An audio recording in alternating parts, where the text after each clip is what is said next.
गडचिरोली या भागात मानव वन्यजीव संघर्ष मोठ्या प्रमाणात पेटलेला आहे. अनेक बळी जाताना दिसतात आहे. काय सांगाल तुम्ही? नाही, मागील अनेक वर्षापासून हा विषय ज्या प्रमाणात वाघांची संख्या वाढलेली आहे, ज्या प्रमाणात बिबट्यांची संख्या वाढलेली आहे आणि यामुळे जंगलाच्या बाहेर आता वाघ शिरत आहे, बिबटे तर आज शहरांमध्ये आलेले आहेत आणि मोठ्या प्रमाणात वन्य प्राणी आणि मानवांचा संघर्ष आपल्याला बघायला मिळतो आहे. मोठ्या प्रमाणात मृत्यूसुद्धा यामध्ये झालेला आहे. एकट्या चंद्रपूर जिल्ह्यामध्ये जवळपास 48 लोकांच्या मागच्या वर्षभरात मृत्यू झालेला आहे. भंडारा गोंदियामध्ये 9 लोकांची यामध्ये मृत्यू झालेली आहे. मला असं वाटतं हे गंभीर आहे आणि याला गंभीररित्या घेऊन वनमंत्र्यांनी यावर निश्चितच पावलं उचलले पाहिजे.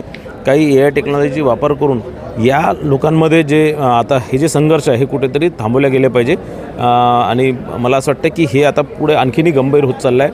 उद्या गावातील नागरिक कुठेतरी एक भीतीचं वातावरण संपूर्ण गावांमध्ये पसरलेलं आहे. आपल्या भागामध्ये मोठ्या प्रमाणात जंगलं आहेत पण आणि ऑफिस देखील आपले वन विभागाचं मुख्य ऑफिस देखील ते हलवण्याच्या देखील हालचाली सुरू असल्याच्या एक चर्चा आहे. काय सांगा?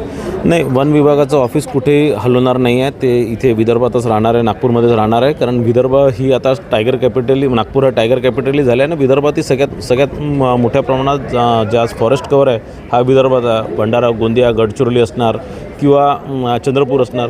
या सगळ्या भागांमध्ये मोठ्या प्रमाणात जंगलं आहेत. तर मला असं वाटत नाही की या प्रकारचं कुठेही